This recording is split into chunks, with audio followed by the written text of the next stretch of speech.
നമ്മളങ്ങനെ ഇപ്പോഴും ഓണത്തിൻ്റെ ഒരു ആലസ്യത്തിലും ആഘോഷത്തിലും ഒക്കെയാണെങ്കിലും നമ്മുടെ തൊട്ടയൽ രാജ്യമായ നേപ്പാൾ വലിയ ദുരിതത്തിലാണ്. അപ്രതീക്ഷിതമായി ഉണ്ടായെത്തിയ ഒരു പ്രളയം, വലിയൊരു മഴവെള്ളപ്പാച്ചിൽ അത് നേപ്പാളിനെ വലിയ രീതിയിലാണ് ബാധിച്ചത്. നേപ്പാളിലെ ബോട്ടെ കോശി നദി കരകവിഞ്ഞൊഴുകിയതിനെ തുടർന്നുണ്ടായ മിന്നൽ പ്രളയത്തിൽ മരണസംഖ്യ 160 കടന്നിരിക്കുകയാണ്. അപകടത്തിൽ ഏതാണ്ട് 250ഓളം ഇന്ത്യൻ പൗരന്മാരെ കാണാതായിട്ടുണ്ടെന്നാണ് വിദേശകാര്യ മന്ത്രാലയത്തിന്റെ അറിയിപ്പ്. അപകടത്തിൽ ഇതുവരെ 600-ലധികം വിനോദസഞ്ചാരികളെയും കാണാതായതായി നേപ്പാൾ സർക്കാരും സ്ഥിരീകരിച്ചിട്ടുണ്ട്. പ്രളയമേഖലയിൽ രക്ഷാപ്രവർത്തനം തുടരുകയാണ്.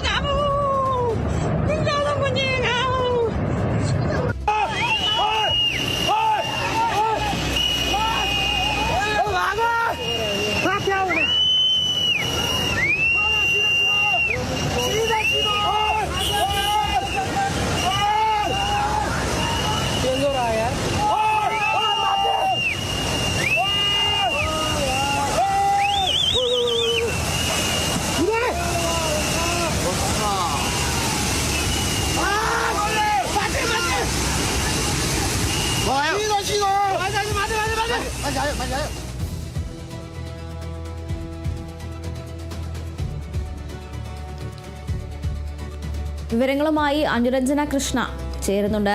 അനുരഞ്ജന, വളരെ അപ്രതീക്ഷിതമായാണ് നേപ്പാളിൽ ഇത്തരത്തിലൊരു വലിയ ദുരന്തം എത്തിയിട്ടുണ്ടായിരുന്നത്. നിലവിൽ എന്തെല്ലാമാണ് വിവരങ്ങൾ? അതായത് രക്ഷാപ്രവർത്തനം ഏത് രീതിയിലാണ് പുരോഗമിക്കുന്നത്? അതുപോലെ തന്നെ പല സ്ഥലങ്ങളും പാലങ്ങളും മറ്റും ഒലിച്ചു പോയതിനാലൊക്കെ ഗതാഗതം പുനഃസ്ഥാപിക്കാൻ കഴിയാതെ വരികയും പല ഗ്രാമങ്ങളും ഒറ്റപ്പെടുകയും ഒക്കെ ചെയ്തിരുന്നു. അപ്പോൾ അവിടെയുള്ള വിവരങ്ങൾ എന്തെല്ലാമാണ്? വൈദ്യുതി പോലുള്ള കാര്യങ്ങളൊക്കെ പുനഃസ്ഥാപിക്കാനായിട്ടുണ്ടോ? എങ്ങനെയാണ് വിവരങ്ങൾ?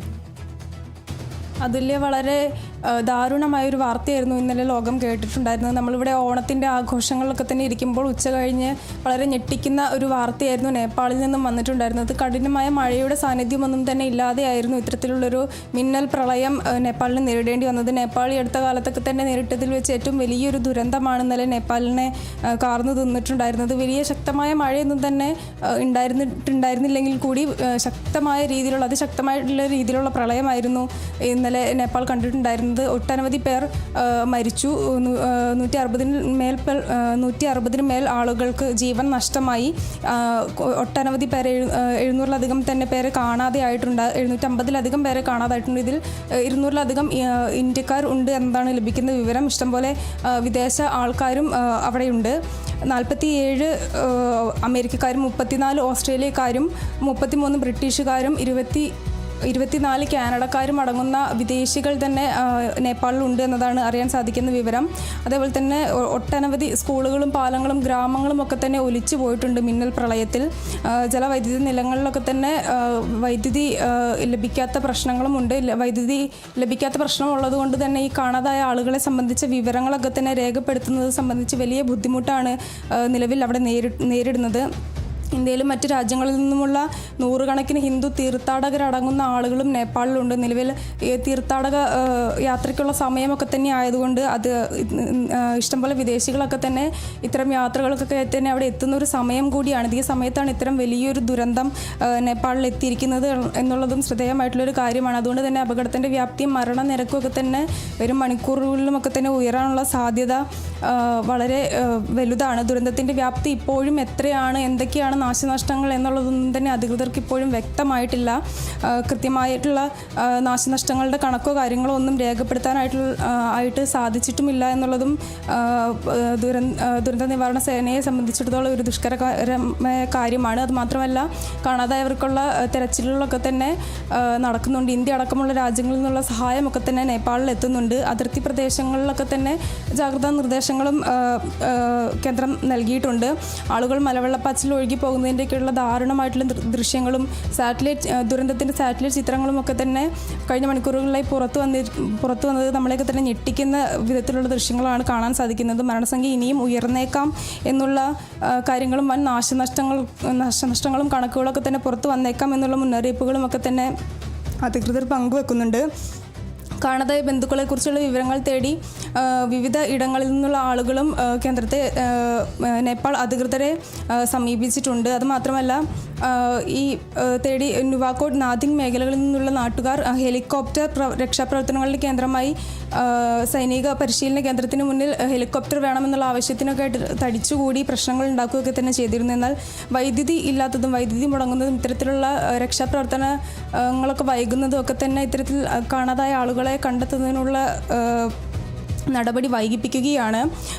എങ്കിലും രക്ഷാപ്രവർത്തനങ്ങളൊക്കെ തന്നെ തകൃതിയായി നടക്കുന്നുണ്ട്. ദുരന്തബാധിത മേഖലകളിൽ വലിയ നഷ്ടങ്ങളാണ് ഉണ്ടായിട്ടുള്ളത്. വൈദ്യുതി മുടങ്ങി, അതുമാത്രമല്ല വീടും മരങ്ങളും വാഹനങ്ങളും എല്ലാം തന്നെ മണ്ണിലും വെള്ളത്തിലും ഒലിച്ചു പോകുന്ന കാഴ്ചയുണ്ടായി. വലിയ വാഹനങ്ങളടക്കം ഇത്തരത്തിൽ ഒലിച്ചു പോകുന്ന ദൃശ്യങ്ങളൊക്കെ തന്നെ നമുക്ക് കാണാൻ സാധിച്ചിരുന്നു. എന്തായാലും വരും മണിക്കൂറുകളിലൊക്കെ തന്നെയുള്ള രക്ഷാപ്രവർത്തനങ്ങൾ തുടരുകയാണ്. മരണസംഖ്യ ഇനിയും ഉയരാനുള്ള സാധ്യത തന്നെയാണ് അധികൃതർ കാണിക്കുന്നത്. ഇന്ത്യ അടക്കമുള്ള രാജ്യങ്ങളിൽ നിന്ന് വലിയ തോതിലുള്ള സഹായങ്ങളാണ് അയൽരാജ്യമായ നേപ്പാളിലേക്ക് എത്തിക്കുന്നത്. അതിന് നേപ്പാളിൽ നിന്ന് അധികൃതർ ഇന്ത്യ അടക്കമുള്ള രാജ്യങ്ങളോട് നന്ദി പറയുകയും ചെയ്തിട്ടുണ്ട്. എന്തായാലും വരും മണിക്കൂറിലൊക്കെ തന്നെ രക്ഷാപ്രവർത്തനങ്ങൾ തകൃതിയായി തന്നെ നടക്കാനുള്ള സാധ്യതയാണ് കാണുന്നത്. ഒട്ടനവധി പേരെ ഇതുവരെയും തിരിച്ചറിയാനോ ആരൊക്കെയാണ് കാണാതായിട്ടുള്ളൂ എന്നുള്ള കൃത്യമായ വിവരങ്ങളൊന്നും തന്നെ രേഖപ്പെടുത്താൻ സാധിച്ചിട്ടില്ല. അവിടെ കുടുങ്ങിയിട്ടുള്ള മലയാളികളടക്കമുള്ള 36 അംഗ സംഘം ഇന്നലെ അവിടെ കുടുങ്ങിയിരുന്നു. അതിനുള്ള അവരെ കോൺടാക്റ്റ് ചെയ്യാനും തിരിച്ച് കേരളത്തിൽ എത്തിക്കാനുമുള്ള നടപടികളൊക്കെ തന്നെ വേഗത്തിലാക്കുമെന്ന് സംസ്ഥാന സർക്കാർ അറിയിക്കുകയുണ്ടായി.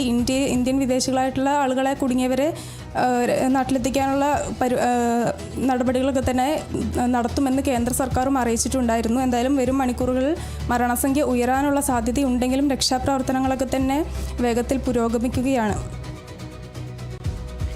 അനുരഞ്ജന, ഈ പറഞ്ഞതുപോലെ തന്നെ വലിയ രീതിയിലുള്ള ഒരു പേമാരിയുടെ ലക്ഷണം അവിടെ ഉണ്ടായിരുന്നില്ല, വലിയൊരു മഴയുടെ സാന്നിധ്യം ഉണ്ടായിരുന്നില്ല എന്ന് പറയുകയുണ്ടായി. അപ്പോൾ ഇത്തരത്തിലൊരു മലവെള്ളപ്പാച്ചിലിന് അല്ലെങ്കിൽ വളരെ പെട്ടെന്നുണ്ടായ ഒരു മിന്നൽ പ്രളയത്തിനുള്ള കാരണം എന്താണ് എന്നതിൽ ശാസ്ത്രീയമായ ഒരു വിശദീകരണം ഇതുവരെ സർക്കാരിൽ നിന്ന്, നേപ്പാൾ സർക്കാരിൽ നിന്നോ മറ്റോ ലഭ്യമായിട്ടുണ്ടോ? മാത്രമല്ല ഇത് നമ്മുടെ വളരെ അടുത്ത് കിടക്കുന്ന ഒരു രാജ്യമാണ്, ബീഹാറിനോട് വളരെ തൊട്ട് കിടക്കുന്ന ഒരു രാജ്യമാണ്. അതുകൊണ്ട് തന്നെ ഇന്ത്യയിലെ സംസ്ഥാനങ്ങളെ, ബീഹാർ അടക്കമുള്ള സംസ്ഥാനങ്ങളെ എങ്ങനെയായിരിക്കും ഇത് ബാധിക്കുക? അതുല്യ, ബീഹാർ അടക്കമുള്ള ഇടങ്ങളിൽ രാജ്യം മുന്നറിയിപ്പ് നൽകിയിട്ടുണ്ട്. എന്താണ് ഇത്തരത്തിലുള്ള ഒരു മിന്നൽ പ്രളയത്തിനുള്ള കാരണം എന്നത് ഇതുവരെ വ്യക്തമായിട്ടില്ല. ബുധനാഴ്ച പുലർച്ചെയായിരുന്നു ഇതുപോലെ നേപ്പാളിൽ ടിബറ്റൻ അതിർത്തിക്കടുത്ത് മിന്നൽ പ്രളയം ഉണ്ടായത്. പെട്ടെന്ന് ഉണ്ടായൊരു പ്രളയമായതുകൊണ്ട് തന്നെ അതിനുവേണ്ട മുന്നൊരുക്കങ്ങളൊന്നും തന്നെ, ശക്തമായ മഴയോ കാലാവസ്ഥാ വ്യതിയാനങ്ങളോ ഒന്നും തന്നെ ഇല്ലാതിരുന്നതുകൊണ്ട് തന്നെ അതിനുവേണ്ട മുന്നൊരുക്കങ്ങളൊന്നും തന്നെ, തയ്യാറെടുപ്പുകളൊന്നും നടത്താനുള്ള സമയം ലഭിച്ചില്ല എന്നുള്ളത് വലിയൊരു കാര്യമാണ്. അതുമാത്രമല്ല പെട്ടെന്നുണ്ടായൊരു ദുരന്തമായതുകൊണ്ട് തന്നെ പലയിടങ്ങളിലായി കുത്തിയൊലിച്ചു വന്ന മണ്ണും ചെളിയും ഒക്കെ തന്നെ ഇത്തരത്തിലുള്ള പ്രവർത്തനങ്ങളെയൊക്കെ തന്നെ കാര്യമായി തന്നെ ബാധിച്ചിട്ടുമുണ്ട്. മഞ്ഞുമല ഇടിഞ്ഞു വീണതാണ് പ്രളയത്തിന് കാരണമായത് എന്നായിരുന്നു തത്സമയം നേപ്പാൾ ദുരന്ത നിവാരണ അതോറിറ്റിയുടെ പ്രാഥമിക വിലയിരുത്തൽ. എന്തായാലും കൃത്യമായൊരു ഉത്തരം ലഭിച്ചിരുന്നില്ല. ഗ്രാമങ്ങളും നൂറുകണക്കിന് ട്രക്കുകളും ഒലിച്ചുപോയ പ്രളയത്തിൽ നേപ്പാളിലെ ഒരു ഡസനോളം ജലവൈദ്യുത പദ്ധതികളും തകരാറിലായിട്ടുണ്ട്. നിലവിൽ ബീഹാറിലെ അതിർത്തി പ്രദേശമായതുകൊണ്ട്, സംസ്ഥാനമായതുകൊണ്ട് തന്നെ ബീഹാറിലെ 6 ജില്ലകളിൽ നിന്ന് ഏകദേശം 5000 പേരെ ഒഴിപ്പിച്ചിട്ടുണ്ട്. അതുകൂടാതെ ആകെ 10,000 മുതൽ 12,000 വരെ ആളുകളെ സുരക്ഷിത സ്ഥാനങ്ങളിലേക്ക് മാറ്റാനാണ് പദ്ധതിയെന്ന് നിലവിൽ അധികൃതർ വ്യക്തമാക്കിയിട്ടുണ്ട്. നേപ്പാളിലെ മിന്നൽ പ്രളയത്തെ തുടർന്ന് ഇന്ത്യയിലും ഇതേപോലെ മുന്നറിയിപ്പ് നൽകിയ സാഹചര്യത്തിൽ എത്രത്തോളം വലിയൊരു ദുരന്തമാണ് അവിടെ ഉണ്ടായിരിക്കുന്നത് എന്നുള്ളത് നമുക്ക് ഊഹിക്കാവുന്നതാണ്. എന്തായാലും ഇന്ത്യ അടക്കമുള്ള അതിർത്തി ഗ്രാമങ്ങളും ചൈനയോട് ചേർന്ന് നിൽക്കുന്ന പ്രദേശമായതുകൊണ്ട് തന്നെ അത്തരം ഇടങ്ങളിലും ഒക്കെ തന്നെ മുന്നറിയിപ്പുകൾ സർക്കാർ നൽകിയിട്ടുണ്ട്.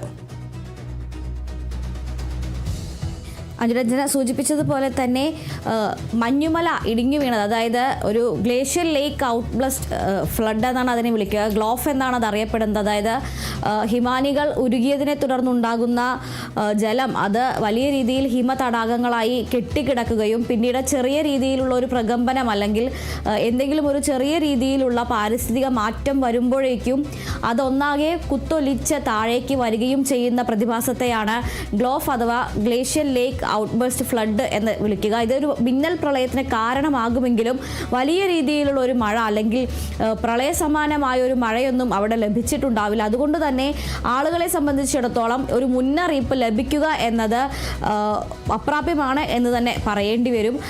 വലിയൊരു മഴയുണ്ടെങ്കിൽ നമുക്കത് മുൻകൂട്ടി കണ്ട് സുരക്ഷിത സ്ഥാനങ്ങളിലേക്ക് മാറാൻ കഴിയും. അല്ലെങ്കിൽ വലിയ രീതിയിലൊരു വൃഷ്ടി പ്രദേശത്ത് ഒരു മേഘവിസ്ഫോടനം നടക്കുകയാണെങ്കിൽ നമുക്ക് അത് മുൻകൂട്ടി കാണാൻ കഴിയും. എന്നാൽ ഇത്തരത്തിലുള്ള ഗ്ലേഷ്യൽ ലേക്ക് ഔട്ട്ബർസ്റ്റുകൾ നേരത്തെ മുൻകൂട്ടി കാണാൻ കഴിയില്ല. മാത്രമല്ല മഴ വലിയ രീതിയിൽ പെയ്യാത്തതിനാൽ തന്നെ ആളുകൾ ഒട്ടും തന്നെ തയ്യാറായിരിക്കുന്നില്ല എന്നുള്ളതാണ് ഇതിനെ ഏറ്റവും കൂടുതൽ ഭീകരമാക്കുന്ന ഒരു കാര്യം എന്ന് പറയുന്നത്. ഇവിടെ നേപ്പാളിൽ സംഭവിച്ചതും അത്തരത്തിലൊരു ഹിമതടാകം അതിൻ്റെ ഭാഗമായി അത് പൊട്ടിയതിനുണ്ടായ ഒരു മലവെള്ളപ്പാച്ചിലാണ് എന്നാണ് ഇപ്പോൾ പ്രാഥമികമായി കരുതുന്നത്. കൂടുതൽ ശാസ്ത്രീയമായി എന്താണ് യഥാർത്ഥത്തിൽ ഉണ്ടായത്, എന്താണ് ഇത്തരം ഒരു പ്രതിഭാസത്തിന് പിന്നിൽ എന്നത് വിശദമായി അറിയാനാകുന്നതേയുള്ളൂ. അതുപോലെ തന്നെ അനുരഞ്ജന സൂചിപ്പിച്ചതുപോലെ ബീഹാറിൽ വളരെ അടുത്ത് കിടക്കുന്ന ഒരു സംസ്ഥാനമാണ്. ഈ ബോട്ടെ കോശി നദിയിൽ നിന്ന് അടക്കമുള്ള കൈവഴികൾ ബീഹാറിലേക്ക് ഒഴുകുന്നുണ്ട്. ബീഹാറിലെ ഗണ്ഡക് നദിയിലേക്കാണ് ഈ നദികളിൽ നിന്നുള്ള വെള്ളം നേരിട്ട് എത്തുന്നത്. അതുകൊണ്ട് തന്നെ ഗണ്ഡക് നദിയുടെ തീരങ്ങളിലുള്ളവർക്ക് ജാഗ്രതാ നിർദ്ദേശം നൽകിയിട്ടുണ്ട്.